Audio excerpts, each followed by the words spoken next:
Phrases inspirantes The Focus. Ce livre de poche est un hommage à toutes ces femmes d'exception et à toi qui le liras. Simplement pour te rappeler qu'en tant que femme, tu es également exceptionnelle. Car chez The Focus, nous savons que toutes les femmes le sont. Plus d'une vingtaine de phrases inspirantes qui sont mises en action au quotidien par les femmes qui les ont prononcées. Si tu prends également conscience que tu es exceptionnelle et que tu acceptes ta façon incroyablement différente de l'être, alors oui, tu inspires d'autres femmes autour de toi. The Focus est le média qui valorise la femme dans son rôle de mère et de pro. Autant dire qu'il est fait pour toi, future maman, et pour la professionnelle que tu souhaites devenir. Alors, procure-toi vite le livre des phrases inspirantes The Focus pour 9,99€ en version papier et 6,99€ en version e-book. A tout de suite sur la boutique en ligne The Focus. Ça y est, nous sommes en direct pour ce nouveau fissure. Désolée, j'ai pas beaucoup de voix, je suis un peu aphone. En tout cas, je l'étais encore il y a quelques jours. Mais c'est avec grand plaisir et grand bonheur que j'ai l'immense, l'immense honneur, plaisir, joie, que dis-je. Je vais faire tous les vocabulaires de l'alphabet pour dire à quel point je suis contente de recevoir cette autre invitée d'exception, cette femme inspirante qui s'appelle Anne Jennifer Chicou. J'insiste sur le Anne Jennifer parce qu'elle a insisté. Voilà, si vous dites Anne, elle va pas vous répondre parce qu'elle n'a pas l'habitude. Donc c'est bien Anne Jennifer Chicou que je reçois aujourd'hui. Je suis Linda, pour celles qui ne me connaissent pas encore. Et donc je suis une des trois co-animatrices de The Focus, et en l'occurrence là sur la radio. Et comme tous les dimanches 15h30, nous vous recevons en direct donc de la radio qui est dédiée à la femme et qui met en valeur donc la femme dans son rôle de maman et de professionnelle. Et aujourd'hui, je reçois une pro d'exception. Si vous avez vu un peu la pub que nous avons faite sur LinkedIn en particulier, mais également sur nos réseaux sociaux à nous, vous avez pu découvrir son portrait. Un portrait vraiment inspirant. On va parler aujourd'hui de comment elle a créé son entreprise seule, en partant de rien. L'histoire inspirante d'Omboa. Ça veut tout dire déjà. Il y a plein de... Les Camerounais et les Camerounaises qui nous écoutent là, vous savez déjà de quoi on va peut-être parler. En tout cas, moi, je suis toute suite. Anne Jennifer, pour vous la présenter très brièvement, comme d'habitude, avec ma propre subjectivité, et j'assume. C'est une femme qui a 30 ans, elle est française, elle est d'origine à la fois Bénin et Cameroun, vive le Cameroun, et elle a été, dans un environnement multiculturel, parce qu'elle nous a fait comprendre. Pendant très longtemps, elle a vécu dans cet environnement-là, et c'est encore le cas, peut-être, tu nous diras, Anne Jennifer. Et aujourd'hui, après un petit passage dans le marketing et la communication, marketing digital et communication, donc on a ça en commun en plus d'être des femmes ici de la diaspora. Anne Jennifer, elle a eu une superbe idée, vraiment. J'ai hâte que vous l'écoutiez, en créant Omboa, qui est donc une entreprise, une start-up fraîchement créée, si je ne dis pas de bêtises, qui a la particularité de vous faire voyager à travers des ateliers qui sont juste très inspirants avec d'autres femmes, mais pas que. Je pense qu'elle se présentera mieux que je ne le fais et qu'elle en parlera surtout beaucoup mieux que moi. Donc, je te laisse te présenter tel que tu souhaiterais que les auditrices et auditeurs aussi, on ne vous oublie pas, te connaissent. Anne Jennifer, c'est à toi. Et merci d'être avec nous aujourd'hui. Merci à toi Linda pour l'invitation, je suis ravie d'être parmi vous. Alors bon, comme Linda l'a un petit peu expliqué, je m'appelle Anne Jennifer, j'ai 30 ans et effectivement je suis d'origine Cameroun et du Bénin. D'ailleurs, les Camerounais connaîtront ce que signifie Mboa. Je l'ai écrit Omboa, mais ça se prononce véritablement Mboa. Je vous le dirai un petit peu plus tard. Mais donc voilà, effectivement, j'ai travaillé pendant quelques années en marketing et en communication digitale dans des entreprises diverses et variées. Et l'année dernière, en pleine crise sanitaire, je pense que comme beaucoup d'entre vous, j'ai eu une énorme prise de conscience. Je me suis demandé, mais qu'est-ce que j'allais faire de ma vie? Est-ce que c'est vraiment la vie que j'avais envie, la vie dont je rêvais? Et du coup, j'ai réfléchi à ce projet que j'avais déjà depuis quelques années en tête. Et en septembre dernier, j'ai tout plaqué. Donc, j'ai lâché mon CDI au moment où tout le monde était en train de s'accrocher désespérément à une slasheuse. Génial. Pour lancer du coup Omboa. Alors Omboa, en quelques mots, qu'est-ce que c'est? C'est une plateforme de réservation d'activités et d'expériences dédiée à la découverte des cultures et des savoir-faire du monde. Concrètement, on propose à nos clients, qui sont à la fois des particuliers, donc si vous avez envie de faire une activité, allez-y, et des entreprises, de participer à une activité pour découvrir une nouvelle culture. Alors nous, nos activités chez Homebois, elles s'articulent autour de 3 axes. La gastronomie, avec des cours de cuisine, de dégustation. La semaine dernière, on a fait un atelier de mixologie, donc de fabrication de cocktails. D'accord. C'est top. Donc la gastronomie, l'artisanat, avec de la tapisserie de décoration avec des tissus wax ou Bogolan par exemple, ou de la fabrication de cosmétiques naturels avec du beurre de karité, ou de la fabrication de crème pour les cheveux avec du moringa. Enfin, du moringa, je sais pas trop comment on le prononce. Ouais, t'inquiète pas, moi pareil, à chaque fois je me pose la question, mais bon, tant qu'on comprend, c'est le plus important. Exactement. Donc la gastronomie, l'artisanat et l'art, on propose des cours de danse, d'expression corporelle, des espèces de yoga alternatifs, de la peinture. Donc voilà, l'objectif c'est vraiment de vous faire voyager à 2 pas de chez vous et de vous permettre de découvrir une nouvelle culture et un savoir-faire. C'est fou. Alors moi j'ai plein de questions. C'est vraiment beaucoup de questions. D'ailleurs hors antenne on avait commencé. Je ne pose pas la question. Je vais attendre pour découvrir ça en même temps que l'audience. Pourquoi Homebois? Alors pourquoi Homebois? Alors Homebois c'est parti d'une histoire hyper personnelle. Moi j'ai une petite sœur qui a aujourd'hui 11 ans et il y a quelques années je suis allée la chercher à l'école et elle était en train de pleurer. Et quand je lui ai demandé, Joyce, pourquoi tu pleures? Elle m'a expliqué qu'elle pleure parce que sa copine lui a dit qu'elle ne pouvait pas être la Reine des Neiges, parce que la Reine des Neiges, elle n'est pas noire et que les noirs, de toute façon, ça ne peut pas être des princesses. Moi, j'ai trouvé ça très violent. J'ai trouvé ça extrêmement violent que si jeune, il y ait autant d'a priori et de préjugés qui soient dans la tête des enfants, en fait. Et ça m'a fait beaucoup de mal de me dire que ma petite sœur allait grandir avec cette image-là et avec cette sensation de ne pas avoir sa place, en fait. C'est pour ça que j'ai appelé ce projet Homebois. Parce que Mboa, ça veut dire à la maison, chez soi. Et c'est pour permettre justement à tout le monde, peu importe la couleur de peau, l'origine, le sexe, on s'en fout. Tout le monde a le droit de se sentir chez soi. Et du coup, c'est pour ça, en fait, que j'ai appelé ce projet Homebois.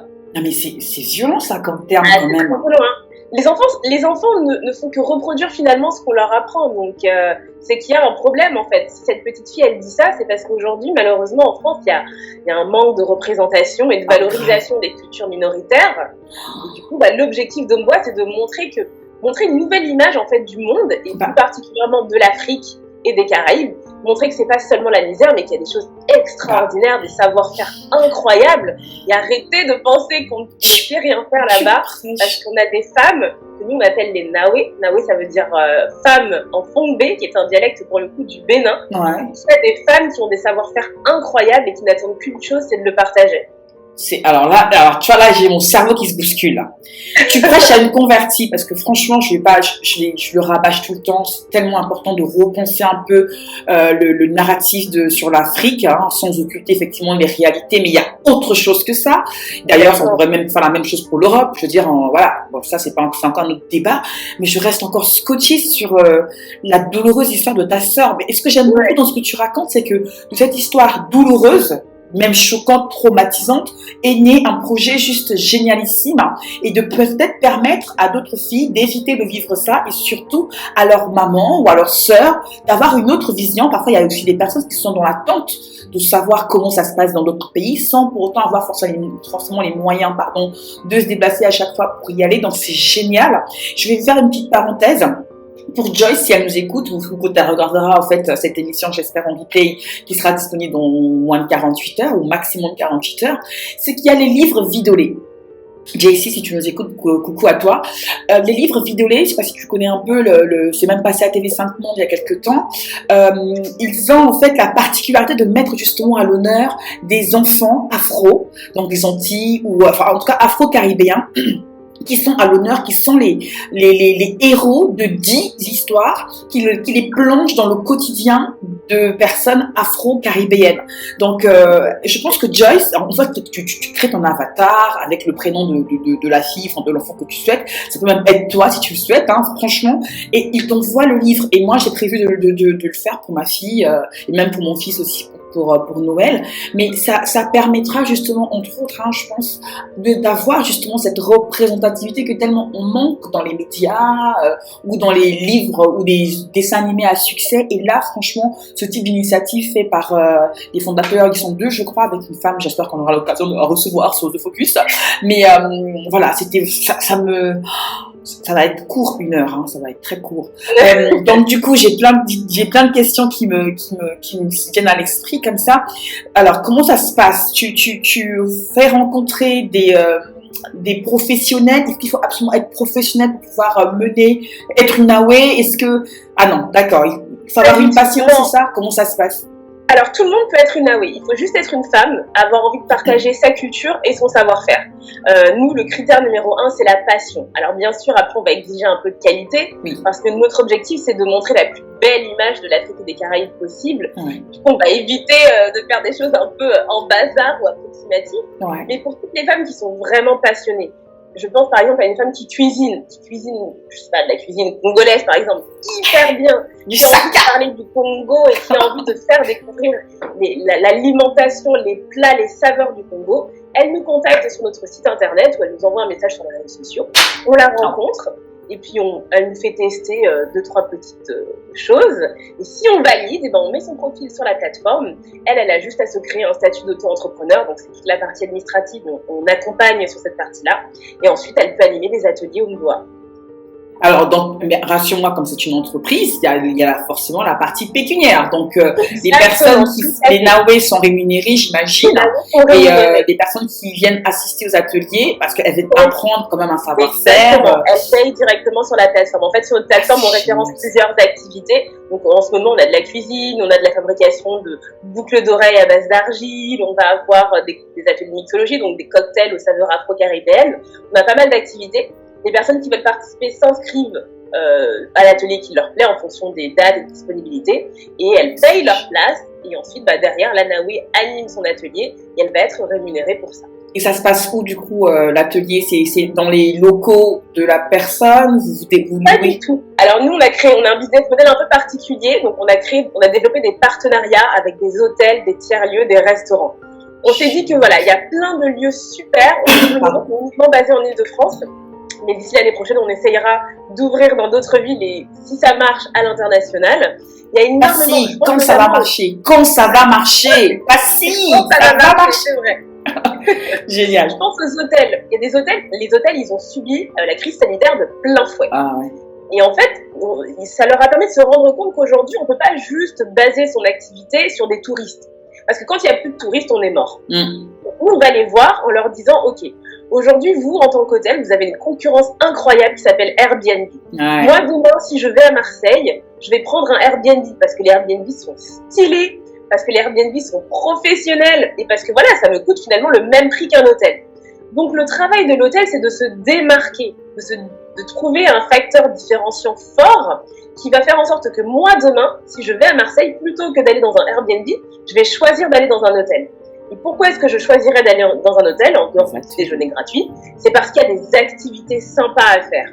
Et du coup, on est allé voir plein d'hôtels et plein de restaurants et plein de tiers-lieux en leur disant accueillez-nous, ça vous fait un facteur différenciant, ça permet à vos clients de découvrir de nouvelles cultures, de faire des activités et c'est du win-win. Et c'est comme ça qu'ils nous ont dit oui. Donc aujourd'hui, nos ateliers, ils ont lieu dans plusieurs hôtels, tiers-lieux en Île-de-France. Ah mais c'est extra, c'est juste énorme. Non mais c'est énorme. Et il y a combien de personnes en moyenne par atelier? J'imagine que tu as parlé de qualité, donc si admettons l'atelier de préparation culinaire, parce que moi j'adore manger, et s'il y a 50 personnes qui s'inscrivent, qui payent leur place, est-ce que les 50 seront dans l'atelier? Comment ça se passe? Non. Alors il y a une dizaine de places par atelier, parce que l'idée c'est vraiment de faire des petits groupes, parce que ce qui est intéressant en fait, au-delà de la découverte de la culture, au-delà de l'apprentissage ou le perfectionnement du savoir-faire, c'est vraiment l'échange. Nous, on a des participants qui arrivent tout seuls, qui connaissent personne et qui repartent avec des copains. Donc, ils se contactent, ils échangent leur Facebook, leur Instagram et puis ils se revoient après parce qu'en fait, on crée des rencontres. C'est des gens qui viennent dans le même esprit. Cet esprit de bonne humeur, cet esprit de j'ai envie de découvrir une nouvelle culture. Il y a des afro-descendants, mais pas que. On est tous dans un esprit de rencontre, de découverte. Et ça crée en fait des groupes qui sont hyper sympas et ça fait en sorte que parfois, il y a des gens qui sont véritablement des amis. Mais c'est une dizaine de personnes à peu près. J'ai mon cerveau qui fait, c'est du popcorn dans ma tête là. Là que je dis amis, moi je pense même à des rencontres parce qu'il y a la solitude et tout ça. On peut rencontrer, pas pour moi, mais son futur mari ou sa future femme à ces ateliers-là parce qu'en plus c'est une passion commune qui les réunit. Mais c'est juste. Totalement. Je suis sans voix. Moi, j'ai trouvé ça très rigolo. Enfin, je n'assiste pas à tous les ateliers, mais pour les ateliers où je suis présente, je trouve ça dingue. Le moment où les personnes arrivent, toutes timides dans leur coin, ceux qui viennent tout seuls, ils parlent à personne. Il n'y a pas de bruit, on n'entend que la musique. Et à la fin, ça rigole, ça échange les Instagram, les Facebook. Et du coup, c'est super, quoi. C'est énorme. Tu ne veux pas te faire subventionner par une mairie du coin parce que tu luttes contre la solitude. Non, mais on rigole. C'est un vrai fléau, la solitude en Europe. Hein. Enfin, en France, c'est un vrai sujet. Donc là, je pense, après, si elle est retraitée, ça va être compliqué. Peut-être qu'elle se mette en auto-entrepreneur, mais comme quoi, c'est pas impossible. Elle peut, je vois bien la maman, la petite mamie du quartier qui a un gros savoir-faire. Et puis qui pourrait se mettre en auto-entrepreneur et se dire voilà, je réserve tous mes après-midi du mercredi pour faire par exemple un atelier. Et c'est génial ça. On a des profils comme ça, on a des mamans qui font. En fait, il y a différentes sortes de naoués. Il y a les naoués qui tendent à se professionnaliser, donc qui ont soit une marque, veulent avoir une marque et qui font ça pour échanger avec des gens, affiner un peu leur offre, etc. Ouais. Et il y a des mamans en fait qui nous rejoignent parce que voilà, elles ont leurs enfants et elles ont envie de s'épanouir autrement qu'à travers le rôle de maman. Donc elles prennent un temps pour elles, une journée où elles vont aller rencontrer des gens, partager leur culture, leur savoir-faire et gagner de l'argent. Donc du coup, elles sont trop contentes. Non mais tous les ingrédients réunis quoi. Absolument tout, tu passes un bon moment et tu gagnes un peu d'argent, mais c'est juste extra. Et alors j'avais une question, elle s'est enfuie. Je sais plus ce que j'avais posé comme question. C'est pas grave. Ah mais si voilà, comme tu viens de dire, les personnes qui tentent justement à se professionnaliser, tout ça, ça peut être aussi un très bon moyen de capter des premiers clients, parce que quand on ne sait pas par où commencer, pour la prospection, parce que moi je suis commerciale, je suis une puriste, donc la prospection commerciale, tout ça, c'est pas forcément donné à tout le monde et que les gens n'aiment pas forcément faire ça, ont peut-être peur, en honte, parce que le syndrome de l'imposteur ne se trouve pas forcément à la hauteur pour pouvoir être rémunéré pour ci, pour ça. Bon bref, ça peut être un bon moyen, parce que si j'ai bien compris, c'est toi, enfin ton équipe, tu te charges donc d'aller récupérer les clientes des naoués.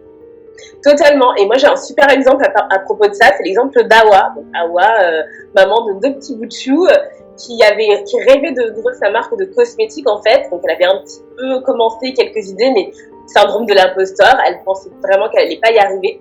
Elle a fait un atelier homme bois, 2 ateliers homme bois, 3 ateliers homme bois. Et au bout d'un certain temps, elle voit que les gens adorent ses produits. Elle voit que les gens adorent son histoire.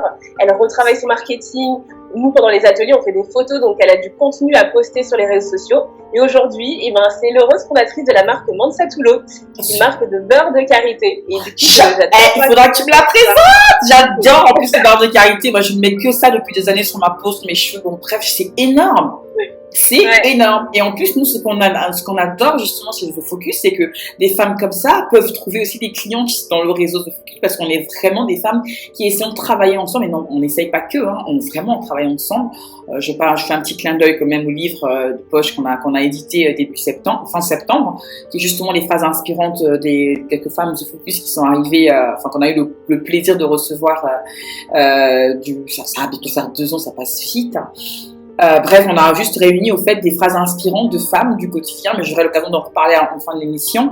Moi, ce que je voudrais du coup qu'on parle, là, vraiment la partie, le cœur même du sujet, parce que tu avais insisté sur le fait que tu as créé ton entreprise seule en partant de zéro, sans un sou, sans un réseau, absolument rien. Rien que la force de ton idée et de cette expérience traumatisante, choquante de ta sœur. Comment ça s'est fait? Comment tu as commencé les démarches? Est-ce que entre le moment où tu as eu justement cette expérience choquante-là avec ta sœur et le moment où tu as créé Omboa, il s'est passé combien de temps à peu près? J'aimerais bien savoir un peu l'historique, j'ai envie de dire, de la création. Alors, ma sœur, l'expérience était il y a à peu près 2 ans, 2 ans et demi. Donc entre ce moment-là et le moment où j'ai créé la société, il s'est quand même passé pas mal de temps. Je travaillais, j'étais confortablement installée dans mon CDI avec mes congés payés, mes vacances, et j'avais peur en fait. Je pense qu'en tant que femme, on a ce syndrome de l'imposteur. J'avais très très peur de quitter mon confort pour me lancer dans l'entrepreneuriat. Surtout que comme tu le dis si bien, j'avais pas de réseau, j'avais pas d'argent de côté, donc je me suis dit mais c'est impossible. Et il y a eu le Covid. Et le Covid a un peu tout remis en question parce qu'on se rend compte en fait que la vie peut s'arrêter du jour au lendemain. Et moi, j'avais pas envie de me dire que je me retrouve je perds la vie, par exemple, demain, qu'est-ce que j'aurais fait de ma vie? Est-ce que je serais vraiment allée jusqu'au bout des rêves que j'ai, jusqu'au bout de ce que j'ai envie de faire? Et je me suis dit, bon, qu'est-ce qui peut m'arriver de pire? Dans le pire du pire, pas grand-chose. J'ai une famille, donc j'aurai toujours un toit, j'aurai toujours de quoi manger, donc vraiment le pire n'est pas si pire que ça. Donc j'ai demandé une rupture conventionnelle à ma société. Ça a été compliqué parce que toutes les sociétés disent toujours qu'ils ne donnent jamais de rupture, mais au fond, ils finissent tous par la donner. Donc j'ai obtenu ma rupture conventionnelle et j'ai commencé à réfléchir comment est-ce que j'allais faire pour monter mon projet sans réseau et sans argent. Le réseau, il y a plein de personnes qui peuvent vous aider. Il y a des incubateurs de start-up. Il y a la mairie, vous vous rapprochez de votre mairie, vous dites voilà, j'ai un projet d'entreprise, comment est-ce que vous pouvez m'accompagner sur le sujet? Il y a Pôle emploi aussi, qui ont plein de formations gratuites à destination de toutes les personnes qui veulent se lancer. Sur LinkedIn, vous pouvez aller chercher quelqu'un qui a fait à peu près la même chose que vous voulez faire. Les gens sont sympas en fait. Faut vraiment se dire qu'il faut oser. Il faut aller parler aux gens, de poser des questions, demander de l'aide, et c'est comme ça qu'on commence à se créer son premier réseau. Pour l'argent, alors il faut commencer, faut pas commencer avec la version la plus magnifique de son projet. Il faut beaucoup demander. Moi, s'il y a un truc que j'ai appris dans l'entrepreneuriat, c'est oser. Au pire, on nous dit non. Au mieux, ça marche. Et il n'y a pas tant de personnes que ça qui nous disent non en réalité. Donc moi, je suis allée demander de l'aide à plein de gens. J'ai demandé à une structure de me prêter un local pour faire un test contre 0 €. Donc ils m'ont dit oui parce qu'ils ont envie d'aider. J'ai demandé à ma première Naoué de faire un petit test, de me faire un petit prix pour que ça ne me coûte pas trop cher. Donc faut pas hésiter à demander. L'argent pour moi c'est vraiment un faux problème parce qu'on peut toujours commencer et tester son projet sans forcément investir des centaines de milliers d'euros. Parce qu'après moi j'investis quasiment rien pour tester le concept. Et ensuite quand on a des preuves de concept, quand on a la preuve que ça marche, on peut aller soit auprès d'une banque, soit faire une campagne de financement participatif pour demander à une communauté qui nous soutient d'aider à financer le projet. Il y a des structures comme l'ADI. L'ADI, c'est une espèce de banque, entre guillemets, qui prête à ceux à qui toutes les banques ont dit non.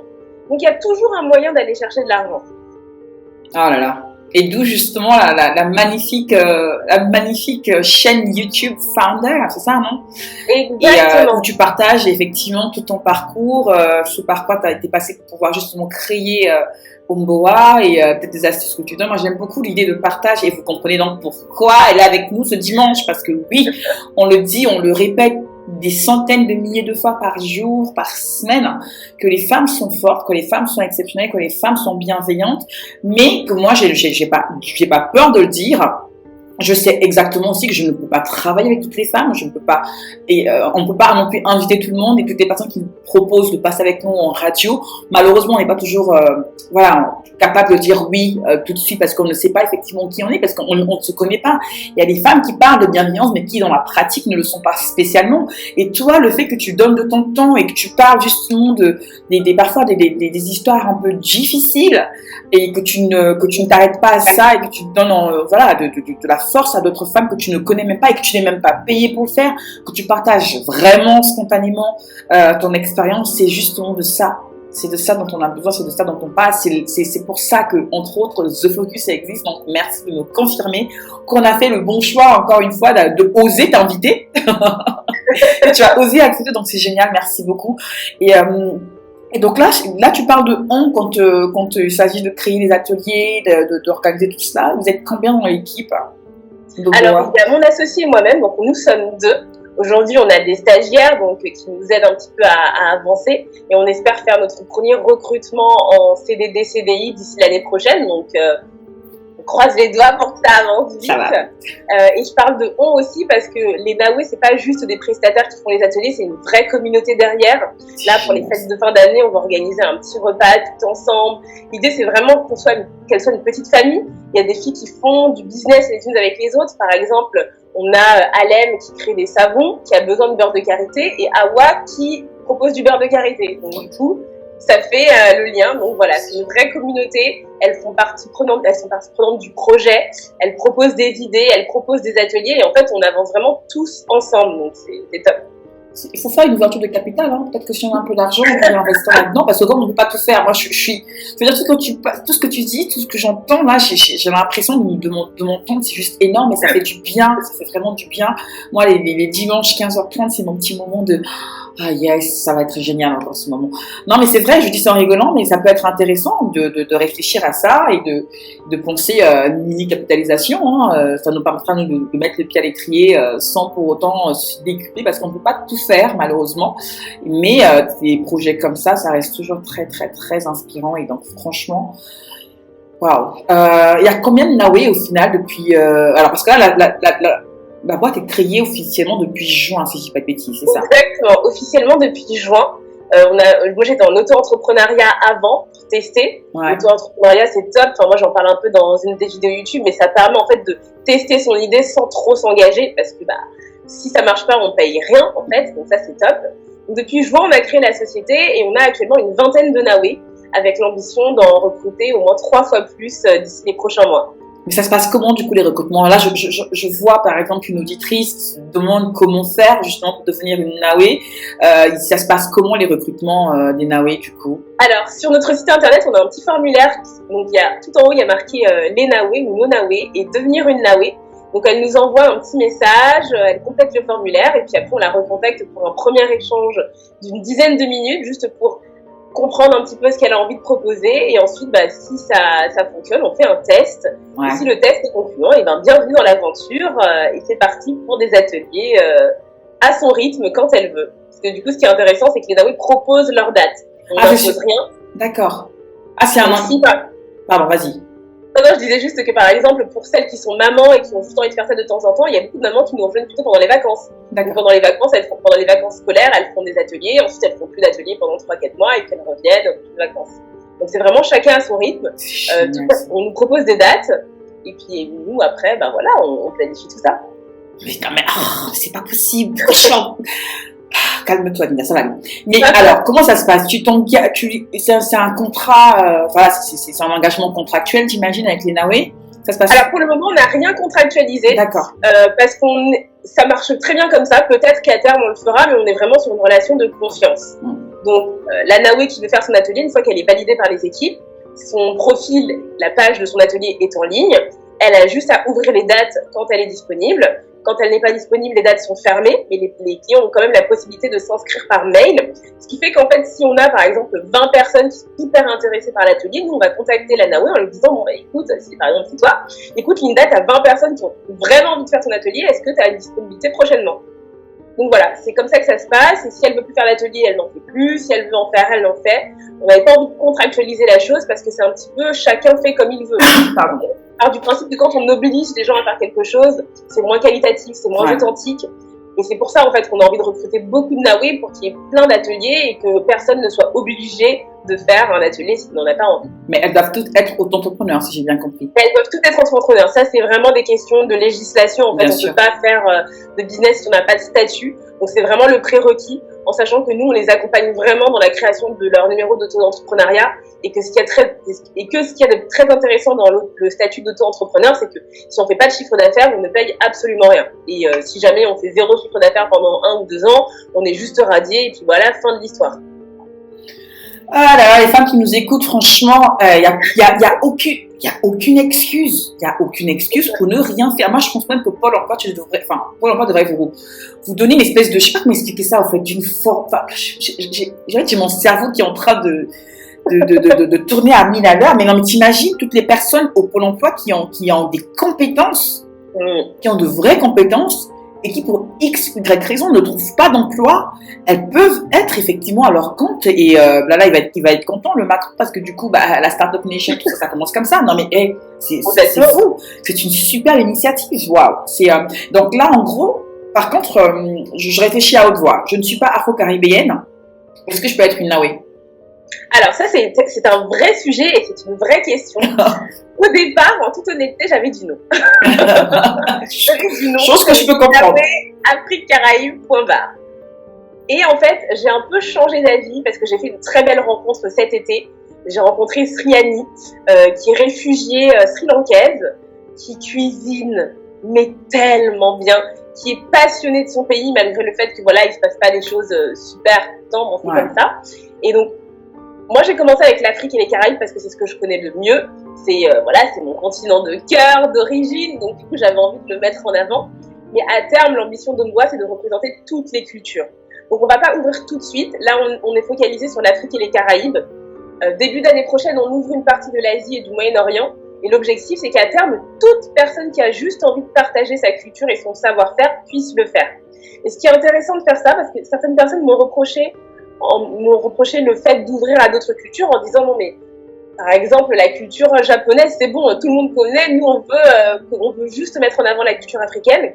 Mais ce qu'il faut se dire c'est que par exemple il y a peut-être des blancs qui ne connaissent pas la culture africaine, qui ont peur de la culture africaine, donc qui viendront faire un premier atelier pour découvrir une autre culture qu'ils connaissent mieux, par exemple la culture du Japon, et qui après vont avoir la curiosité parce que la première expérience s'est bien passée avec Onvoa, de découvrir une autre culture. Donc ça permet en fait d'apporter des gens qui ne seraient peut-être pas du tout intéressés par les cultures africaines et qui n'auraient pas eu cette curiosité d'aller les découvrir, de leur faire découvrir. C'est pour ça qu'en fait on va ouvrir finalement à tous les pays du monde entier. D'accord, effectivement, mais j'ai bien compris que ce sera progressif, c'est pas forcément dans l'immédiat et tout, mais que parce que là je parle de ça, je parle de communicant à communicant par rapport au marketing. C'est toujours intéressant effectivement de partir d'un personnage, d'une cible bien précise pour pouvoir justement communiquer de manière pertinente auprès de sa cible, quitte à ce que après le cœur de cible soit effectivement non seulement touché mais élargi à d'autres personnes qui trouveront aussi voilà, qui feront sens dans le message que tu partages. Et moi, c'est justement une des problématiques qu'on a rencontrées encore quelques fois, mais qu'on a réussi, je pense, à solutionner pour Comet, parce que à la base, tu vois, quand on se rencontre virtuellement, c'est par rapport à Comet, quand on te contacte. Comet, donc la banque d'images qui est dédiée aux afro-descendants, parce que on en a parlé aussi longtemps.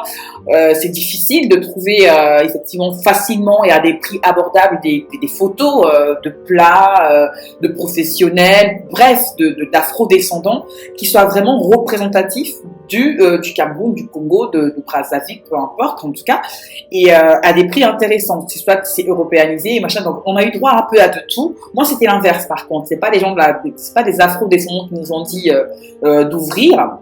C'est qu'on a contacté, nous, au départ, l'erreur qu'on a commise, c'est qu'on a contacté des personnes qui n'étaient pas afro-descendantes, mais qui étaient passionnées de photos ou photographes, qui, dans leur entourage, peuvent avoir des amis africains, enfin noirs, et qui pourraient donc les prendre en photo, ou du moins les mettre sur la plateforme. Avec cet esprit encore d'ouverture, en tout cas nous, et ben, on s'est pris de bonnes claques qui nous ont aidé justement à se dire, ok, on va assumer le fait que non seulement c'est une plateforme afro-descendante. Si toi, en tant que non afro-descendant, tu te sens impliqué dans le projet par rapport à ce qu'on véhicule comme message et que tu es prêt à mettre uniquement des photos d'afro-descendants sur Comet, tu es le bienvenu, mais on ne va plus spontanément vers ces personnes qui ne sont pas afro-descendantes parce que du coup, on a eu droit à ouais, machin communautaire, ouais, machin, alors que bon, bref, la petite parenthèse. Donc moi, je trouve ça très beau que tu écoutes effectivement ton cœur de cible, mais que tu ne te laisses pas, que tu ne te bloques pas justement à ça, parce que de Sri Lanka aussi, je suis sûre qu'il y a de très bons plats, et j'ai hâte de voir ce que ça donnera l'année prochaine, peut-être, du coup, si tu parlais de l'ouverture. Ah, mais c'est génial. Et donc là, pour l'instant, c'est en Île-de-France, si j'ai bien compris, hein. Totalement. Pour le moment, on est uniquement basé en Île-de-France, et puis si on réussit, parce qu'on va se lancer dans une levée de fonds, donc tu parlais de capitalisation tout à l'heure, et c'est ça qui est très intéressant.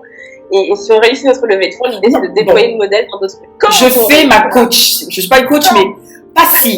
Quand on réussira notre levée de fonds, l'idée c'est de déployer le modèle dans d'autres villes. Non mais oui, il faut. Et la levée de fonds, elle commencera quand du coup? Alors là, on est en train de quadriller parce que c'est beaucoup plus complexe que ce à quoi je m'attendais. Donc on va statuer plutôt sur début d'année prochaine. D'accord. Est-ce que tu as entendu parler là, du coup, j'en profite parce que j'ai plein d'idées comme ça. Je donne l'info au cas où même des personnes nous entendrait et seraient potentiellement intéressées de African Girls. Je sais pas si ça te parle. African Girls, non pas. Regarde sur LinkedIn. Regarde sur LinkedIn, ça pourrait. Parce que eux, ce qui est marrant, je crois qu'il va me tuer s'il entendait ce que je vais dire, mais ça va. Je suis censée lui parler dans la semaine, donc je saurai comment me faire pardonner.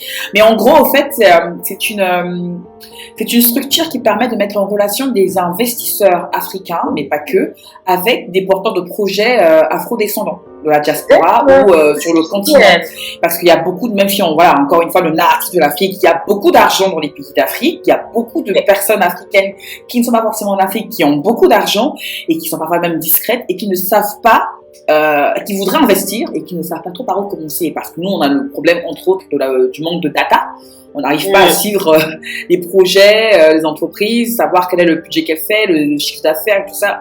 Tout ça, c'est un peu difficile parfois pour certains entrepreneurs, soit de le mettre en place ou pour des potentiels investisseurs, de pouvoir suivre cette évolution-là des chiffres. Et ben, si j'ai bien compris, le rôle d'Africa Angels, c'est de mettre justement en relation ces personnes-là. Et bon, entre le moment où ils le font et le moment où un projet est vraiment financé, il peut se passer 6 mois à 1 an, parce que justement, il en parlait la dernière fois quand on s'est fait un petit call, il y a justement la difficulté de la data. On ne sait pas, parce que voilà, les investisseurs, quand ils mettent de l'argent, au-delà du fait qu'ils sont intéressés par le projet, il y a quand même l'aspect pécunier derrière. Donc, s'ils ne peuvent pas avoir des projections sur 2 ans, 3 ans, c'est un peu difficile de le faire. Et eux, je pense que, tu vois, ce genre d'initiative peut les intéresser. Et en plus, là, attends, ça fait même pas 1 an, en tout cas depuis juin, une vingtaine de Naoué, avec des ateliers prévus encore, je sais pas combien de temps, j'ai envie de dire, ça vaut le détour, ça vaut la peine de se pencher dessus, donc voilà. Hors antenne, je te passerai son nom. Hein. Ah bah génial. J'ai pas envie qu'il me tue, parce que si je les fais là, sans son accord, ça va être un peu compliqué, mais ce sera avec grand plaisir que je pourrai te rediriger vers lui, et je pense qu'il est assez ouvert, c'est quelqu'un d'assez free, donc pourquoi pas, je sais pas, ce que ça engage à rien dans tous les cas. Oui, bien sûr, mais ça t'entraîne oser, comme on l'a dit depuis le début. Anne-Jennifer, moi je suis la fille qui ose tellement, enfin je me fais peur, tellement j'ose des choses. Donc vraiment, je te comprends tellement, ça me fait du bien de ne pas me sentir un peu bizarre parfois, parce que parfois je me retrouve dans des endroits où je me dis, mais pourquoi fais pas ci, mais non, on n'ose pas comme ça. Ouais, d'accord. Comme tu l'as dit, si tu n'oses pas, au pire des cas, qu'est-ce qui se passe? Ça ne fonctionne pas, c'est pas grave, il n'y a pas mort d'homme. Ah, mais c'est génial. Et t'as parlé de tellement de choses tellement intéressantes, entre autres la peur justement de perdre son emploi, son CDI, parce que c'est toute notre vie. Tu comprends, si j'ai pas de CDI, j'ai pas de vacances, attends, mais les congés payés, comment je fais? Et puis là, boum, le Covid vient tout, la Covid-19 vient tout chambouler, grosse remise en question, et boum, est-ce que t'as pas peur que ça soit une espèce de, tu sais, comme un boomerang après? Peut-être encore dans la période où tu flottes un peu, tu es bien. Parce qu'en général, on dit toujours qu'on ne peut pas de décisions fortes lorsqu'on est trop heureux, trop triste, trop machin. Est-ce que tu n'as pas peur du boomerang, justement, au cas où la petite idylle? Pas du tout, parce que j'ai jamais été aussi épanouie de toute ma vie. Et c'est incroyable, parce que les gens ont tendance à penser que l'argent, c'est le nerf de la guerre. C'est vrai, c'est important d'en avoir, mais ça ne fait pas tout. Parce que du coup, moi aujourd'hui, je gagne moins bien ma vie que ce que je gagnais quand j'étais en CDI, pour le moment. C'est important de le souligner, ça. C'est important. Pour le moment, on reste positif. Mais j'adore ce que je fais. Je rencontre des personnes extraordinaires tout le temps. Voilà, là, j'ai l'occasion d'échanger avec toi. J'aurais peut-être jamais échangé avec toi dans un autre contexte. Tu fais de belles rencontres, tu fais ce que tu aimes, t'es passionné, tu te lèves le matin, t'es content. Donc, non, je ne regretterai pas. Et au pire, parce qu'il faut quand même penser au pire, c'est important. Au pire, j'aurais appris tellement de choses, j'aurais fait tellement de belles rencontres, je me serais tellement éclatée que jamais je regretterais d'avoir pris cette décision. J'ai envie de dire amen, mais bon, franchement, comme, en fait, vous allez voir le replay, elle est mais juste sublime, elle sourit, elle est rayonnante, mais vraiment, et elle n'a pas besoin de beaucoup de maquillage, elle est vraiment rayonnante. Non, mais c'est beau ce que tu dis, et on a toujours parfois tendance à passer pour les idéalistes, quand on est entrepreneur, tout ça, machin. Non, on n'occulte pas le fait qu'il y a effectivement des périodes très compliquées, très difficiles, mais il y a toujours ce petit espoir, cette petite voix qui nous dit, mais c'est pas grave, comment tu te sens bien le matin. Ouais. Moi, j'ai plus l'impression de travailler, au fait. Je sais pas si ça te fait pareil. Je découvre des choses, je suis comme une enfant avec des yeux tu sais, qui sont tout le temps comme ça, c'est génial, machin et tout. Et c'est beau parce qu'il y a des personnes qui n'ont pas forcément la bénédiction d'avoir une espèce de passion et d'être portées par cette passion, de découvrir leurs compétences. On parle beaucoup de soft skills et tout ça et compagnie, mais on a tous ça en nous. Il faut juste qu'on se donne les moyens d'aller les débusquer, d'aller creuser un peu plus et d'aller justement les enrichir, parce que c'est ça en fait. Et toi, c'est quoi ta plus grande passion? et que tu arrives à mettre en action dans Omboa, du coup? Ma plus grande passion, j'en ai deux. Bon, on va dire la bouffe. La faire ou la manger, du coup? Ou les deux? J'adore. J'ai deux livres de cuisine ici, après en plus, bon, génial. Mais la bouffe, c'est ma passion, c'est ce qui me... Je trouve que ce qui est hyper intéressant dans la bouffe, c'est que ça réunit les gens. Ouais. Ça réunit les gens, ça ouvre la discussion, ça apporte de la bonne humeur, ça fait voyager quand on ne connaît pas. La bouffe, c'est génial. Et c'est comme ça que Omboa a commencé avec des ateliers de cuisine. Donc maintenant, on fait d'autres choses. Et parce que la nourriture, ça fédère les gens. Et voilà. Et la preuve, quand on regarde, quand on retourne là dans l'histoire, à chaque fois qu'il y avait des guerres, à la fin, quand on se réconcilie autour d'un repas. Donc c'est très puissant en fait, la bouffe. Donc c'est ma passion. Et même les contrats, les gros contrats en général, tout le monde imagine toujours que c'est dans des bureaux fermés entre quatre murs. Non, c'est entre une bonne bouteille de vin et un bon repas. Et voilà. Et même les gens qui se font la guéguerre, se retrouvent autour d'un bon plat. Et puis voilà. Non, mais c'est génial. Et donc toi, tu vas devenir aussi Naoué ou pas en tant qu'affaire? Je cuisine pas aussi bien que les Naoué, malheureusement. J'apprends tous les jours, les centaines de livres de recettes que j'achète. Mais bon, je serai pas une Naoué, mais bon, j'apprends. Bah oui, je suis sûre que tu peux nous faire un bandolé crevettes là. Je viendrai manger avec des millions de... Je savais très bien le faire. Non mais c'est génial, franchement. Alors on va entamer le dernier quart d'heure de la fin de l'émission. Ça va être vite, hein. C'est toujours la même réaction en général que les invités ont. Et ce qui est bien, ce que je veux aussi te dire à toi, c'est que maintenant que tu es dans la famille, dans la The Focus Family, pour reprendre les termes de Joël, on ne te lâche plus.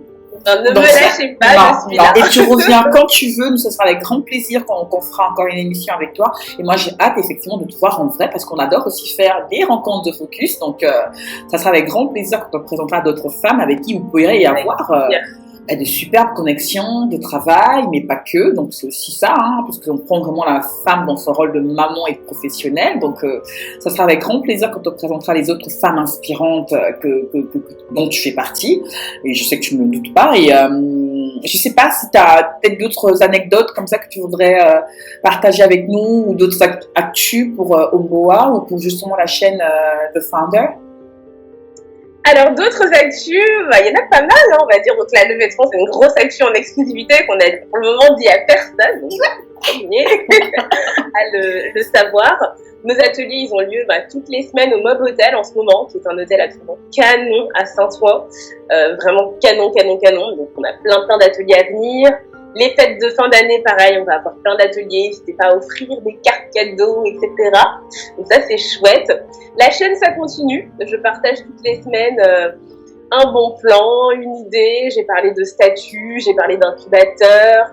Je vais parler de plein de choses parce que je trouve que ce sont toujours les mêmes personnes qui prennent la parole dans le milieu de l'entrepreneuriat et dans le milieu des startups plus particulièrement. On voit pas beaucoup de femmes racisées qui parlent d'entrepreneuriat, on voit toujours les mêmes profils qui ont hyper bien réussi. Et moi, je le partage, mais je sais pas ce que ça va être au bois. Mais tu me donnes la chair de poule quand je t'écoute, Anne-Jennifer. Donc, du coup, donc là, je partage et peu importe, même si je touche mon front et touche du bois pour touche. Mais même si ça ne fonctionne pas, les gens auront au moins le mérite d'avoir suivi l'aventure chaque semaine et de comprendre pourquoi ça n'a pas fonctionné pour eux ne pas reproduire les mêmes erreurs. Et c'est important. Je trouve que quand on parle d'entrepreneuriat, on parle que des bons côtés, on parle que de ceux qui ont réussi. Toutes les personnes qui ont réussi ont galéré. Elles le disent toutes, mais elles ne nous expliquent pas exactement comment elles ont galéré et comment elles ont fait pour surmonter ces galères. Et moi, c'est ce que je partage en fait sur la chaîne. Voilà, tout simplement. Donc n'hésitez pas à aller vous abonner. L'un des premiers ingrédients justement de la réussite, c'est l'humilité. Et toi, tu l'as, quoi. C'est dingue. C'est de se dire, je n'occulte pas mes forces, mais je parle de mes faiblesses. Et pour pouvoir, toi, justement, soit t'éviter les mêmes erreurs que j'ai commises, ou mieux, de trouver une solution. Si toi aussi t'as trouvé, t'es tombé dans la même erreur, parce que moi j'aurais peut-être un pas de plus. Parce qu'au final, c'est ça, en fait, l'entrepreneuriat. Je ne vais pas non plus dénigrer la chose ou minimiser la chose, parce que Dieu seul sait que moi, en tout cas, moi, j'ai les cheveux blancs avant mes 30 ans, hein, grâce à l'entrepreneuriat. Si c'est à refaire, je le referai. Mais je me dis juste que si ça peut éviter à des personnes, effectivement, de tomber dans les mêmes revers, les mêmes déboires, pourquoi pas? Mais il y a très peu de personnes qui le font, effectivement, parce que elles ont peur. Tu sais, il y a quand même le storytelling, il y a le côté où tout est beau, tout est parfait, je suis belle, je suis intelligente, je suis forte, je suis puissante, je suis riche. Attends, dire que j'ai souffert pour pouvoir avoir mon premier atelier, ça, on va enlever un tout petit peu de sa sublime à l'histoire de Homo, donc on ne peut pas faire ça. Et c'est juste très beau ce que tu fais, et je pense, sincèrement, même les chiffres nous le montrent aujourd'hui, que les entrepreneurs qui ont cette logique-là réussissent ça. Et j'ai une dernière question à te poser, enfin une dernière. C'est, tu as dit 2 fois, si ça ne fonctionne pas, au moins ça permettra de. C'est quoi ta définition de fonctionner pour toi, de la réussite du coup? Et qu'est-ce qui te dit du coup que tu n'es pas déjà dans la réussite? Alors, oui, je pense que je suis dans la réussite parce que j'ai quand même réussi à mener ce projet quand même loin. Aujourd'hui, il y a des ateliers, etc. Après, la réussite, malheureusement, elle est beaucoup collée à la réussite financière. Donc, forcément, en tant qu'entreprise, on a envie d'atteindre différents paliers. Moi, la réussite, c'est de grossir vite, de recruter, de dégager beaucoup de chiffres d'affaires. Enfin, c'est une réussite vraiment financière. Et quand je dis quand ça ne réussit, si ça ne marche pas, on ne sait jamais en fait. Peut-être que ça peut s'essouffler, peut-être que les gens n'auront plus envie de faire des ateliers, j'en sais rien. Mais l'avenir est tellement incertain que je trouve ça dangereux d'occulter totalement la possibilité de l'échec. Parce que quand on a en tête qu'un échec est possible, il ne faut pas se focaliser sur l'échec parce que ça ne sert à rien de se focaliser sur des problèmes qui ne sont pas encore arrivés et qui n'arriveront peut-être jamais. Donc moi, j'ai pas peur du tout de l'échec en fait. L'échec, je sais qu'il est là. S'il arrive, je suis prête. Et s'il n'arrive pas, tant mieux. Tu m'étonnes, le pragmatisme, quoi, j'adore. Moi, j'ai eu tellement d'échecs dans ma vie que du coup, pour moi, l'échec n'existe plus, au fait. Soit je suis complètement marteau, et j'assume. Soit tu es arrivé à un point de ma vie où j'ai juste compris que j'avais besoin, pour m'épanouir, pour être bien, parce qu'on n'a qu'une seule vie, et comme aime dire mon mari, la vie c'est un tour. Tu sais, l'horloge, ça fait tic-tac comme ça, elle ne revient pas en arrière, tu vois. Même quand la pile ne marche plus, au pire, si je suis sur place, elle fait ça, mais elle revient rarement. Donc, tu vois, rien que cette image-là, je me dis, je me lance. Je fais ce que j'ai à faire, tant que je m'épanouis dans ça. Mais des échecs, franchement, financiers, j'en ai tellement connu, honnêtement. Mais pour moi, ça n'existe plus parce que il a fallu que je connaisse tous ces échecs-là, je vais y arriver, pour que je suis aujourd'hui la femme que je suis. Donc, au final, s'il fallait que je réfute, que je n'y aille pas, parce que j'ai peur de l'échec, je ne me serais pas rencontrée. Et je t'assure, la fille va passer complètement pour une folle, mais j'adore la vie que j'ai. Elle est pas parfaite, mais j'ai la chance de te rencontrer, de parler avec toi, d'avoir mon cerveau qui fait tac tac tac du popcorn dans ma tête parce que je vois comment les Naoué peuvent faire des ateliers et compagnie, et je vois des connexions possibles avec d'autres femmes et compagnie. Mais il a fallu, en fait, on est la somme de toutes nos réussites et nos échecs. Et pour moi, l'échec n'existe plus. J'appelle ça juste les dures expériences de la vie d'entrepreneur que j'ai choisi de faire. Donc, j'ai pas d'échec. Bon, oui, je passe pour la fille qui...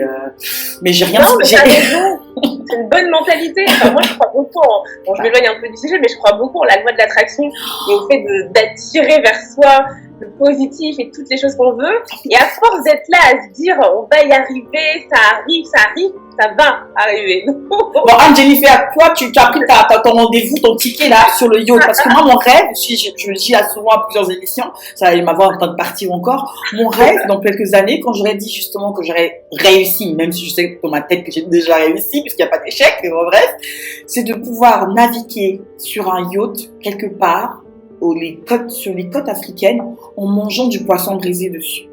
Avec justement des femmes, des personnes qui auront contribué de quelque manière que ce soit à cet instant-là. Donc non, c'est bon, ton ticket est déjà là aussi, d'accord? On se donne rendez-vous dans quelques temps, dans quelques années, on sait jamais, hein. Écoute, non mais c'est génial. Non mais, oh là là, j'ai mon cerveau qui explose là. Non mais, t'as aussi parlé d'un atelier confection. Il faut que je te présente à Laure. Laure, c'est une dame, elle est à Oxford, elle fait justement le 5e Afro Show à Oxford en mars 2022. Elle va faire un premier normalement aussi à Paris, je ne sais pas encore la date. Mais elle met en relation justement alors que je dis pas de conneries, des artisans du tissu afro-descendants. Elle les fait, j'ai le mot qui vient en anglais, catwalk, tu sais, une espèce de fashion week africaine, mais elle le fait à Oxford depuis plusieurs années, et donc là, il y a la 5e édition qui va se faire là, et elle rêverait de le faire ça aussi à Paris, et je sais qu'elle travaille pour le faire aussi à Paris, et tu vois, je sais pas si dans les personnes qui viennent, parce que c'est pas forcément des gens hyper connus, mais qui sont tellement talentueux, et elle fait défiler tellement de personnes aussi, c'est vraiment un rendez-vous, d'un point de vue atelier artistique, tu pourras rencontrer plusieurs Nawé potentiels. Il y a des maquilleuses, il y a des photographes, il y a justement des personnes des couturiers, des designers. Elles te rassemblent tellement de professionnels, tellement de métiers en une journée que c'est juste incroyable. Et tu vois, je pense que ces personnes-là gagneraient aussi à être des Nawé. Ça peut être intéressant. Bienvenue. Ah non, mais il faut que je me mette en relation, ce sera génial. Non, mais c'est juste extra. C'est extra. Moi, je sais que tu as déjà réussi parce que de partir de la conception, de l'idée même de ce projet à sa réalisation, à ton premier atelier, et là, je sais même pas. Alors, tu étais à combien d'ateliers déjà depuis le lancement? À combien d'ateliers on est? Oh là là, fou, je sais pas. Depuis le lancement officiel, donc depuis juin, on a dû faire une 30aine d'ateliers peut-être. Mais avant juin, du coup, parce que j'ai bien compris qu'il y avait une partie. Je pense qu'au total, on doit être à une petite centaine d'ateliers. En sachant que le Covid est passé par là, la Covid est passé par là. Donc là, on est sur un rythme d'un atelier par semaine. Et on va très vite augmenter à 2-3 ateliers par semaine, parce qu'on est dans des lieux différents. Donc on va inonder le marché d'ateliers au Mboa. Ah non, mais c'est immense, c'est juste énorme. Alors, imaginons, moi j'aime bien faire des scénarios positifs. Imaginons que dans l'audience là aujourd'hui qui nous écoute, qu'il y ait justement quelqu'un qui soit à Marseille, pour prendre ton exemple, et qui voudrait avoir une espèce de licence Omboa et qui voudrait faire les mêmes ateliers à Marseille parce que je dis l'idée elle est bonne, plutôt que de partir from scratch, de faire tout toute seule alors que ça existe déjà. Je préfère avoir une espèce de licence. Est-ce que aujourd'hui c'est déjà possible dans l'État ou c'est quelque chose qui n'a pas encore été pensé et qui est peut-être envisagé du coup? Alors, on réfléchit à comment déployer le modèle dans d'autres villes. Ce qui est un peu compliqué, c'est les lieux, en fait. C'est les lieux parce qu'il y a plein de gens qui ont des idées géniales, des savoir-faire incroyables, mais qui n'ont pas d'endroit, en fait, où recevoir des clients. Et tout le monde n'a pas envie de recevoir des étrangers chez soi, ce que je conçois totalement. Bien sûr. Donc, il faudrait, en fait, d'abord développer un espèce de réseau de lieux partenaires qui nous font confiance. Et à partir du moment où on a ne serait-ce qu'un seul lieu dans une seule ville qui nous dit « Ok, on accueille les ateliers Omboa », là, on peut y aller. Attends, du coup, je réfléchis encore à haute voix, là. Parmi les hôtels tu vas parler d'un hôtel qui est à Saint-Ouen, c'est ça? À Saint-Cloud? Oui. Saint-Ouen ou Saint-Ouen. Le Mob Hôtel, oui. Bon, imagine que cet hôtel-là a peut-être une espèce de chaîne dans notre ville. Est-ce qu'il ne serait pas prêt, du coup, à déployer le même principe dans les autres villes ou Alors, justement, la première ville qu'on réfléchit à ouvrir, c'est Lyon, parce que le Mob Hôtel est également présent à Lyon. Donc, du coup, ce serait beaucoup plus facile. Bien sûr. Et voilà, l'idée, c'est que dès qu'on a des opportunités, même si parmi les auditrices et les auditeurs, il y en a qui ont des idées d'endroits qui seraient en mesure d'accueillir les ateliers Omboa, envoyez-nous un petit message. On les contacte, on négocie avec eux et s'ils sont OK, c'est parti. Toutes les personnes qui sont dans la ville et qui ont envie de devenir une Nawé pourront faire des ateliers. C'est génial. D'autant plus que l'atelier dure combien de temps en moyenne? Alors ça dépend. En général, on est de 30 minutes pour des ateliers en entreprise plutôt à 4 heures pour des ateliers de cuisine où on va vraiment faire typiquement le ndolé. Pour le faire. C'est clair. D'accord. Ah oui, donc ça varie. Voilà. Une entreprise en plus gagnerait plutôt qu'elle ait qu'elle ait des locaux qui ne sont plus trop utilisés parce que Covid oblige, il y a beaucoup de télétravail qui se répand et qu'il y a de moins en moins de personnes de salariés en entreprise et que je sais pas, il y a tellement de possibilités que ce serait dommage de ne pas en profiter. Est-ce que du coup, est-ce que l'hôtel vous demande aussi une participation financière ou pas? Oui. Alors, ça dépend des hôtels. Il y a des hôtels qui ne demandent pas de participation financière quand on réussit à leur prouver que ça va leur apporter du trafic. Et effectivement, pendant nos ateliers, c'est 10 personnes qui souvent ne connaissent pas l'hôtel, qui vont dans l'hôtel, qui découvrent l'hôtel, et parmi ces personnes, il y a des gens qui vont rester manger, il y a des gens qui vont passer une nuit à l'hôtel. C'est déjà arrivé, un couple qui a fait un atelier au bois, qui a décidé de rester à l'hôtel parce que ils sont passés via une appli qui s'appelle Staycation, où on peut avoir les nuits d'hôtel un peu moins chères. C'est génial. Ils sont restés. Donc ça leur apporte en fait toutes les semaines de nouvelles personnes, et eux, ils n'ont pas besoin de faire de la communication, c'est nous qui le faisons. Donc dans ce cas-là, nous, on ne paye rien à l'hôtel, c'est pour ça que c'est plus gagnant-gagnant. Parfois, il y a des hôtels qui vont demander qu'on fasse des formules. Par exemple, pour un atelier, il y a une boisson incluse qui permet à l'hôtel en fait de récupérer un petit peu d'argent. D'accord. Il y a toujours des possibilités dans tous les cas. Donc c'est pas totalement. C'est à partir du moment où l'hôtel est plutôt ouvert à l'idée. Maintenant, derrière, il y a quelques critères, paramètres à prendre en compte, mais c'est toujours possible, quoi. Ah, mais c'est extra. Waouh, franchement, 1 heure hyper méga enrichissante. Je suis bluffée, et vraiment, moi j'envoie de très bonnes ondes, des milliers d'ondes positives, mais franchement, je te les envoie par là, par la vidéo, là, ça va vraiment être, non, c'est génial, c'est génial. Enfin, il y a tellement de possibilités, et la difficulté c'est de ne pas tout faire. Donc, c'est beau, franchement c'est très beau, et vraiment, félicitations, c'est magnifique. Et pour ce qui est des, t'as parlé aussi des mamans, je sais pas si tu l'es déjà maman ou... Alors non, mais c'est un grand sujet sur lequel je trouve qu'il n'y a pas beaucoup d'informations. Les mamans qui se lancent dans l'entrepreneuriat. Ouais. Moi, j'ai 30 ans, donc forcément j'arrive à un âge où je commence à me poser la question, je veux des enfants, j'en veux 2 ou 3. Mon chéri veut des enfants aussi. Et j'arrive à un stade de ma vie où, voilà, il faut prendre des décisions.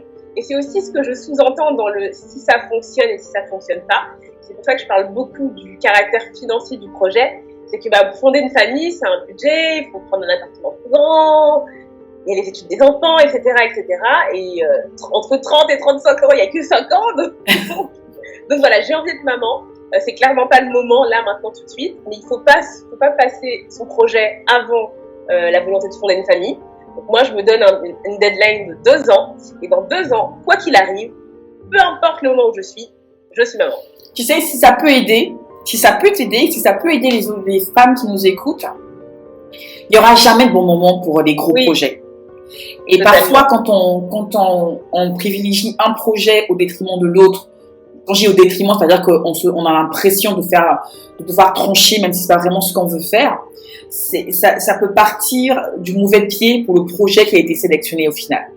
Et moi, je médite aussi sur le côté où c'est très difficile de mener les 2 de front, c'est très compliqué, mais si ça fait partie de ton ADN, si ça fait partie de qui tu es, tu trouveras les ressources et tu pourras le faire, et tu peux t'inspirer des femmes comme Perle, comme Joël. Moi, j'ai fait pas mal de trucs où enceinte, je suis allée former des gens. Enceinte, j'ai fait de la prospection en plein hiver sous 8 degrés, il pleuvinait même, on est à bord de tout ça. Je dis juste que parfois l'accueil d'une femme enceinte qui se bat pour son projet est 2 fois plus grand, 2 fois plus bienveillant, 2 fois plus positif que ce qu'on pense. On sait que c'est compliqué, on sait que c'est difficile, mais il y aura très peu de personnes qui vont vous dire, attends, t'es enceinte, c'est bon, on va t'allonger, va te calmer, machin. En plus, si la grossesse se passe bien, je veux dire, être enceinte, c'est pas une maladie, hein. Pour certaines, ça se passe ça se passe pas forcément très bien, mais pour d'autres, ça se passe très très bien. Et du coup, juste montrer le côté que c'est difficile, mais je peux y arriver, j'ai envie d'y arriver, j'ai besoin d'y arriver. C'est aussi envoyer un autre message à des mamans qui ne seront plus à se demander, carrière ou maman. Exactement, totalement. C'est comme on a une personne, c'est bras gauche ou bras droit. Seriously. Non, les 2. Tu vois, donc, et on est encore très loin de ça, hein. C'est peut-être un monde utopique, peut-être que j'espère que nos enfants connaîtront, mais ça commence aujourd'hui avec nous, ça a commencé avec certaines mamans avant nous, et ça se poursuit, et ça va même envoyer un message fort à la société, dans le monde professionnel, de se dire que une femme enceinte n'est pas moins productive. On est d'accord qu'il y a des moments où elle va être compliquée, machin, mais on peut travailler le soir. On trouve toujours les moyens de s'en sortir et d'être productive. Et c'est très important, en fait. Donc, au final, ne te mets pas trop de pression en te disant 2 ans. Si jamais ça arrivait maintenant que tu tombes enceinte, ne te dis pas que c'est bon, ça y est, je suis enceinte, c'est mort, au bois, ça va pas venir. La levée de fonds, faut que je cache mon ventre parce que les investisseurs vont dire que c'est mort. Non, non, il faut être fier de ça, de se dire, je suis une femme, je vais devenir mère et j'ai un projet qui est juste fantastique que je vous ai réunis là parce que ce projet, vous le voyez à quel point il est. Et mon état, laissez-moi gérer mon état, laissez-moi aller gérer mon bébé. J'ai fait des réunions, mon bébé est en train de téter, je suis en train de faire des réunions. Je suis allée avec des clients au Cameroun qui venaient de mon bureau, ma fille jouait dans son parc à côté. Ça a choqué, mais j'explique, non, je ne peux pas choisir entre la pro et la maman. C'est pas possible pour moi. C'est la même personne. Et quand tu es à l'aise avec ça dans ta tête, les gens en face qui sont un peu réticents vont voir qu'au final, la réunion se passe bien. Bon, la petite a envie de machin.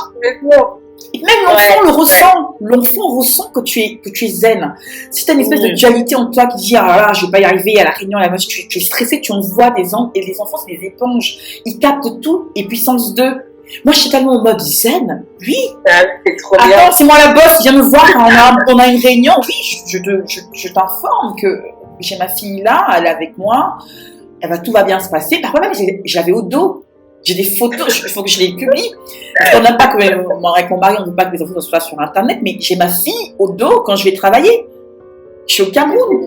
Donc, c'est pas impossible. On a même vu une ministre, je crois, c'était quel pays? Une ministre qui allait travailler avec sa fille en pleine assemblée. Elle était avec son enfant. Donc, il faut juste qu'on arrive à déconstruire certaines choses dans la société pour qu'on se dise, les femmes, on est des Shivas. Celles qui souhaitent vraiment le faire, on est des Shivas et on a du mérite à le faire parce que c'est pas évident, mais ça ne devrait plus être une espèce de ralentisseur ou de frein. Totalement. Donc, tu peux le faire. Tu tombes enceinte là, c'est pas grave. On va quand même continuer. Tu peux le faire. Force à toi. Et à toutes les femmes qui nous écoutent. Waouh, alors ça fait plus d'1 heure qu'on se parle. C'était vraiment encore une fois un moment très enrichissant et très. Franchement, je suis contente. Du coup, je suis presque en train d'oublier ma maladie parce que je suis censée je suis en arrêt maladie depuis vendredi et c'était vraiment ma petite bouffée d'oxygène du week-end. Ça a fait vraiment du bien de te parler et j'aurais vraiment plaisir à revoir le replay et à communiquer dessus et à te rencontrer, j'espère, prochainement. Avec grand plaisir. En physique. Normalement, on sera sur Paris. Quand je dis on sera, c'est qu'il y a un événement qui sera fait sur Paris en novembre. Il faut envoyer les invitations. On va te dire, dès que ce sera vraiment, vraiment officiel, qu'on aura tout bouclé. Je dis c'est même en avant-première que les femmes qui souhaiteraient nous rejoindre, parce que comme toi, pour la question de qualité, on peut pas, on va essayer de limiter effectivement la présence de femmes pour les rencontres The Focus. Ce sera avec grand plaisir et beaucoup d'émotion qu'on va enfin pouvoir voir des personnes en vrai. Ça sera avec vraiment, j'ai hâte.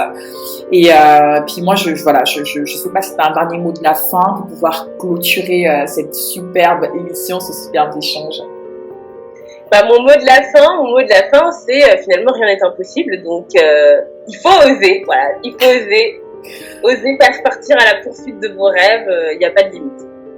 Et ça fera peut-être partie de la prochaine édition du livre des phrases inspirantes parce que j'en ai parlé un peu, je fais juste un dernier petit clin d'œil dessus. C'est un mini-livre de poche dans lequel on a rassemblé 18 phrases de femmes inspirantes. En plus des nôtres, ça va faire une 20aine de phrases inspirantes. Parce qu'on s'est rendu compte qu'au final, les gens issus de la diaspora surtout, on n'était pas forcément représentés. Et surtout, j'adore moi Oprah Winfrey, j'adore Maya Angelou qui nous a quittés, j'adore les mots, franchement les discours forts qu'elles ont prononcés. Mais souvent, c'est des personnes qu'on ne connaît pas personnellement, tout simplement, et qui sont parfois en total décalage avec notre propre réalité. Donc les phrases inspirantes qu'elles peuvent sortir, ça va me booster sur le moment, mais ça reste quand même Oprah Winfrey. Je veux dire, si j'envoie un mail à Oprah pour qu'elle puisse m'expliquer pourquoi elle a dit ça à ce moment-là, qu'est-ce que ça voulait dire pour elle, parce que moi j'ai vécu ici. Puis il y a de très fortes chances qu'elle ne me réponde pas. On est d'accord. Mais que par contre, Anne-Jennifer Chicot, qui a ça en elle, qui est partie d'une histoire traumatisante presque pour sa sœur, et qui a vu là l'opportunité de changer un peu la donne à son niveau, à son échelle, et qui a réussi à réunir plus d'une vingtaine de Naoué depuis juin, donc en l'espace en moins de 6 mois, qui a réussi à faire tout ça. Elle est inspirante pour la fille qui peut justement s'identifier, qui peut se projeter en toi et qui peut t'envoyer un mail et te demander pourquoi, et qui peut te suivre sur ta chaîne YouTube et tu vas lui répondre. Donc c'est parti vraiment de ce constat tout simple qu'on a des femmes inspirantes à côté de nous au quotidien, qu'on rencontre par l'intermédiaire d'autres femmes et qui elles aussi peuvent avoir le même effet qu'Oprah Winfrey, parce que ça reste une personne aussi comme nous, comme Maya Angelou, par rapport à leur parcours. Et donc, c'est entre autres cette volonté-là de rassembler des phrases inspirantes qui vont nous booster lorsqu'on a un coup de mou au quotidien, un petit livre de poche qu'on a dans notre sac, entre 2-3 rendez-vous dans le métro, il y a un truc qui s'est pas bien passé, j'ouvre ma petite phrase, je prends une phrase inspirante de la pro qui l'a prononcée, on explique le parcours, pourquoi elle a dit ça, dans quel cadre elle a vécu, des choses comme ça. Donc voilà, et j'espère que pour la prochaine édition, tu pourras faire partie de ces femmes tellement inspirantes, et en tout cas, c'est déjà un grand bonheur de t'avoir eu aujourd'hui. Il est 16h35 à ma montre, on a dépassé de 5 minutes, mais c'est pas grave, pour la bonne cause. C'était pour vous remercier encore une fois d'être de plus en plus nombreux et nombreuses à nous suivre tous les dimanches 15h30 en direct de The Focus Radio, l'univers donc de la femme, de la mère et de la pro. On rend antenne et bon dimanche à tous et à toutes. Au revoir. Salut.